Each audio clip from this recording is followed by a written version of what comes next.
Hi, friends. So today I'm going to talk about failure. Failure is one of the hardest things to face, but at the same time, failure could be one of our greatest teachers. So today I'm going to talk about failure, why you should embrace it, and how it can help build resilience to deal with any grief that you are feeling right now or may in the future. That's coming right up.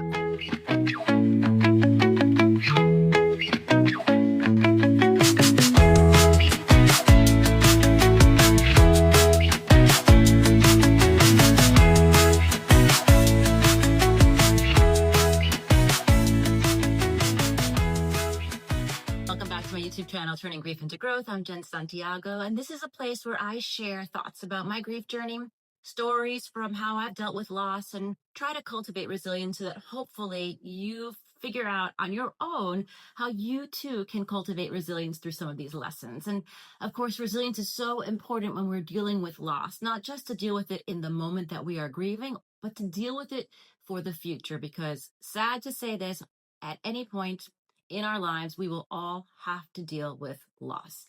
And today I'm talking about failure. So I've been working on a book for a very long time. Let me take you back to 2020, the height of COVID. I was living in Israel. And of course, like many of you, had a lot more time on my hands. And I decided to write a book about my grief journey. And specifically, it was a memoir. And I ended up on the Grief Coach podcast talking about my writer's journey and how cathartic it was and how there's sort of the strength in telling your own story and owning it. I also talked about journaling, which I have done on this YouTube channel. Write It to Survive It, right here, all about writing your story to build resilience and to deal with your grief. But anyway, this is about a memoir and failure because I put 90,000 words down on paper and I have not published a memoir. Instead, I learned quite a few lessons along the way about writing and about failing. And that's what I want to share with you today. So lesson number one is, if you're ever going to query a literary agent about your book, make sure you have a perfectly edited manuscript ready. So here's what happened. After writing 90,000 words, and I think at the time the title was American Grief. I've been through so many titles with this book, but let's say it was American Grief the first time around. And I learned that in order to get a literary agent, you have to query them. Now, a query is this email that you send that describes your book, that describes who the audience is, and depending on if it's fiction or nonfiction, a few other requirements. I won't bore you with that. And you also send your 2 or 3 best chapters. It really depends on the agent. In this case, I did that. I had 2 or 3 great chapters that were very, very finely edited, and I got responses. Like, I actually got folks that were interested in reading more. So what did I do? Right away, I sent the full manuscript. Here's what I learned. You are not supposed to send a full manuscript unless it is perfectly edited. I thought, mistakenly, despite the research that I had done, that if you have a good query and if you've got some strong chapters, that the agent or the publisher would invest in helping you edit your book. That is not the case. So what happened? I got all these responses. People were interested after reading my 2 or 3 great chapters, but after reading the entire manuscript, which when I look back at it was definitely not ready, all I got were rejection letters. So what did I do? From that failure, I decided to get an editor. Made perfect sense, right? Wasn't a perfectly edited manuscript. I got an editor. For 1 year, this editor and I worked together. So back and forth over Zoom, talking about each chapter one by one. And at the end of that 1 year long process, I had a new memoir. There was a problem. It wasn't my voice anymore. It was so heavily edited. I listened to almost everything that she said that it didn't feel like my story anymore. Now, I don't remember what the title was at that point. Maybe it wasn't American Grief at that point. Whatever the title was, it wasn't my book anymore. And I was so angry that I had failed. I was so demoralized that I just put the book away and I said, fuck this, I'm not working on this anymore. Now, there were some exceptions. I entered a few writing contests, short stories, like, for example, The Loneliest Dog on Kentia Street, or The Loneliest Person on Kentia Street. What was that title? The Loneliest Resident on Kentia Street. That's what it was. It was from a chapter about Felipe, who was my fiance, who I lost, who I was living with in Belize on Kentia Street. And how we, or he, I should say, befriended this neighbor's dog. And that was like a really sweet short story. And then I also wrote a short story that was a horror story, because I went through another stage with this book where I thought, okay, if no one wants to read a grief memoir, or at least not mine, what if I turn this into a fiction? What if I turned it into a horror fiction? Because I grew up reading Stephen King, like obsessed with Stephen King. I still am obsessed with Stephen King. So I thought, okay, well, I've always wanted to be a horror fiction writer. Let's try this. So I wrote a short story, The Seance. It's a great short story, but transforming my grief story into horror, something about that just didn't feel right. Although I will say, losing someone and finding them is absolutely a horror story, but this didn't feel right. So I put down the book again. That's another failure, right? Again, demoralized. Like, I just don't have what it takes to be an author. I am no good at this writing stuff. I have failed. Fast forward to today. I am almost complete with the third version of the memoir. And this time it's not fiction. It's, well, a horror story in some sense, right? But it is a memoir in my voice, and it is shorter. And it's also incorporating something completely different this time. I'm calling it, the working title is This Is How I Remember You. And I don't want to give too much away right now, but there's an interactive component in this book.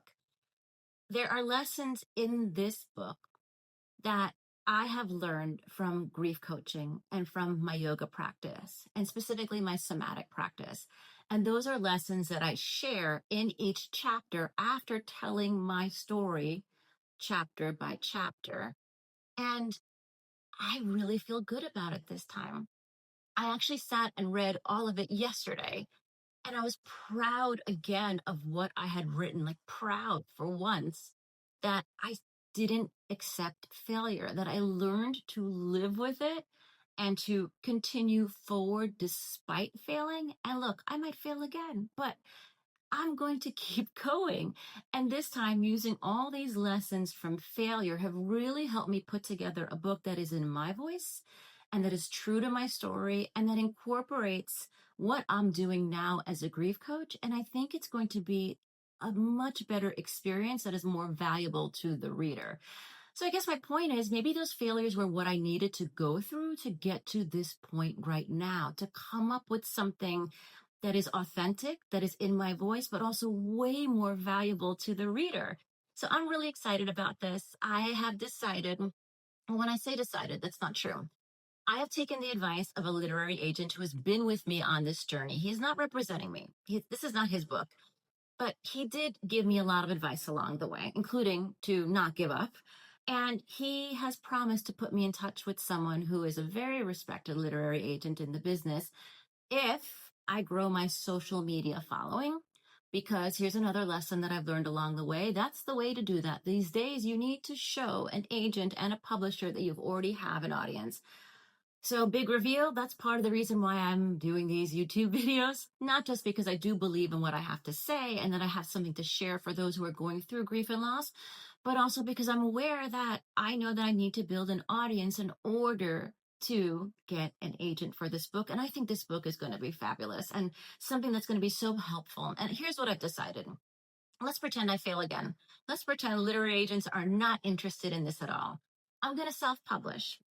I'll self-publish This Is How I Remember You so that I have something to give to my clients that I think is going to be beneficial as they go through their grief journey, to hear from someone who survived loss and through her yoga practice and through her studies on resilience, through my master's degree, research on somatic and yoga and mindfulness and meditation to build resilience, who has something to teach somebody else who's going through grief and loss. So that's it. Stay tuned. I will hopefully share more about this writer's journey.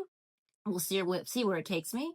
And I will also be posting reels on my Instagram at Turning Grief into Growth about the writing process specifically, maybe sharing some chapters, maybe sharing some somatic practices in the book. I want to start building an audience that is very into the whole author journey. There's quite a few people out there that are in the same position that have a story to tell and want to publish their book. So that's going to be fun to navigate, also very challenging. But the whole point of this was to say failure can be your friend, and that no one succeeds without failing first. Isn't there that famous story that's shared all the time about J.K. Rowling, right? And how she had pitched Harry Potter to 10 different agents, everyone saying no before one person finally said yes. So the lesson is failure is a part of success. Without failure, there is no effort. Failure is the proof that you're trying. And if you feel in your grief journey and with your losses that you are failing, I'm here to tell you, as someone who has failed, it's okay. It's okay. Failure feels like shit, I know. But if you can learn to live with it and see it as your teacher, well, that's a healthier way to move forward. And that is the key to building resilience. If anything that I said here today resonates with you, please like and subscribe. That will help me build my audience for my book. And please leave a comment if you're dealing with a failure yourself that you just can't seem to get over, or maybe you have a lesson about failure and about how you've overcome it. I'd love to hear about that. Thank you again for tuning in to Turning Grief into Growth. I'll see you next time.